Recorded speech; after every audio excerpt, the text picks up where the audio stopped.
Hello everyone, আসসালামু আলাইকুম। আজকে আমি আপনাদের সঙ্গে একটু ডিফারেন্ট স্টাইলে লুচি ও আলুর তরকারি রেসিপি শেয়ার করব। লুচি বানানোর জন্য সর্বপ্রথম 3 পিস সিদ্ধ করে রাখা আলু হাতের সাহায্যে একটু ম্যাশ করে নিচ্ছি। সিদ্ধ করে রাখা 3 পিস আলু হাতের সাহায্যে ম্যাশ করে নেওয়া হয়ে গেলে ম্যাশ করে রাখা আলুর মধ্যে অ্যাড করে দিচ্ছি সুজি। সুজিটা আলুর সঙ্গে ভালোভাবে মিক্স করে নিচ্ছি।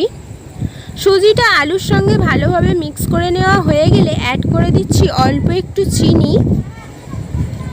চিনিটা ভালোভাবে আলুর সঙ্গে মিক্স করে নেওয়া হয়ে গেছে। এখন অ্যাড করে দিচ্ছি পরিমাণ মতো ময়দা। ময়দাটা ভালোভাবে আলু আর সুজির সঙ্গে মিক্স করে নেওয়া হয়ে গেলে অ্যাড করে দিচ্ছি রিফাইন্ড অয়েল। তারপর রিফাইন্ড অয়েলটা ভালোভাবে মিক্স করে নেওয়া হয়ে গেলে অল্প অল্প করে জল অ্যাড করে ময়দার একটা ডো বানিয়ে নিচ্ছি লুচি বানানোর জন্য। এখানে আমি নুন সহ ফুটন্ত জল একটু ঠান্ডা করে তারপর ময়দা মাখার জন্য ইউজ করছি। ময়দার ডোটা দেখুন কতটা সফট হয়েছে। এখন আমি ময়দার ডো থেকে একে একে লেচি কেটে নিচ্ছি। সমস্ত লেচি কেটে নেওয়া হয়ে গেছে। এখন আমি একটা লেচি নিয়ে রুটি বেলার পিড়ের ওপর রেখে অল্প একটু ময়দা ছিটিয়ে লেচিটা বেলে নিচ্ছি। আমি এখানে ময়দা দিয়ে লেচি বেলে নিচ্ছি। আপনারা চাইলে রিফাইন্ড অয়েল দিয়েও লেচিটা বেলে নিতে পারেন।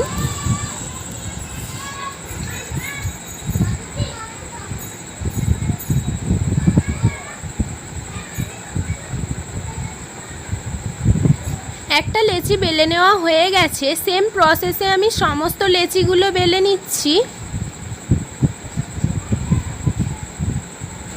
সমস্ত লেচি বেলে নেওয়া হয়ে গেছে। এখন লুচিগুলো ভেজে নেওয়ার পালা। তার জন্য একটি কড়ার মধ্যে পরিমাণ মতো রিফাইন্ড অয়েল দিয়ে রিফাইন্ড অয়েলটা ভালোভাবে গরম হয়ে গেলে একটি লুচি গরম তেলের মধ্যে ছেড়ে দিচ্ছি। গরম তেলের মধ্যে লুচিটা ছেড়ে দিতেই কেমন ফুলে উঠেছে দেখুন।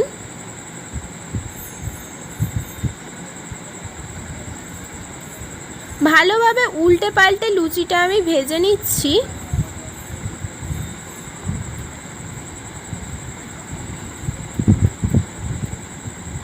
ভালোভাবে উল্টে পাল্টে লুচিটা ভেজে নেওয়া হয়ে গেছে। এখন কড়ার মধ্যে থেকে লুচিটা তুলে নিয়ে ভালোভাবে তেল ঝরিয়ে সেম প্রসেসে আমি সমস্ত লুচিগুলো ভেজে নিচ্ছি। সেম প্রসেসে সমস্ত লুচি ভেজে নেওয়া হয়ে গেছে। এখন আলুর তরকারিটা বানিয়ে নেওয়ার পালা। তার জন্য মা একটি কড়ার মধ্যে পেঁয়াজ কুচি আর পরিমাণ মতো সাদা তেল দিয়ে দিচ্ছে। তারপরে দিয়ে দিচ্ছে 5 ফোড়ন, দিয়ে দিচ্ছে শুকনো লঙ্কা।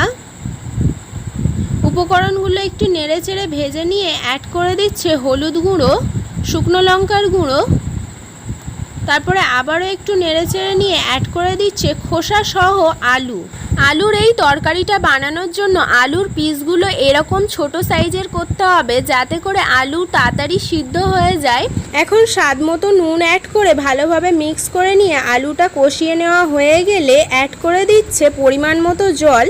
তারপর ঢাকনা চাপা দিয়ে দিচ্ছে যাতে করে আলুটা তাড়াতাড়ি সিদ্ধ হয়ে যায়। কিছুক্ষণ পর কড়ার ঢাকনাটা খুলে আবারও একটু নেড়ে ছেড়ে দিচ্ছে। এই সময় আলুটা ভালোভাবে সিদ্ধ হয়ে গেছে।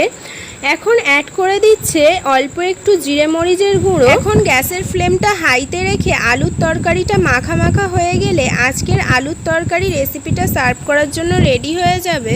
এখন সার্ভ করার জন্য একটি প্লেটের মধ্যে কয়েক পিস লুচি আর একটি কাঁচের বাটির মধ্যে অল্প একটু আলুর তরকারি তুলে নিচ্ছি। আজকের রেসিপিটা দুর্দান্ত স্বাদের হয়েছে। আপনারাও একবার বাড়িতে ট্রাই করে দেখবেন। আজকের রেসিপিটা যদি ভালো লেগে থাকে হাবিবার রান্নাবাটি চ্যানেলটিকে সাবস্ক্রাইব করে অল নোটিফিকেশন অন করে রাখবেন। আজকের রেসিপিটা এই পর্যন্তই। ফিরে আসবো আবারও নেক্সট কোনো রেসিপি নিয়ে। সম্পূর্ণ রেসিপিটা দেখার জন্য ধন্যবাদ।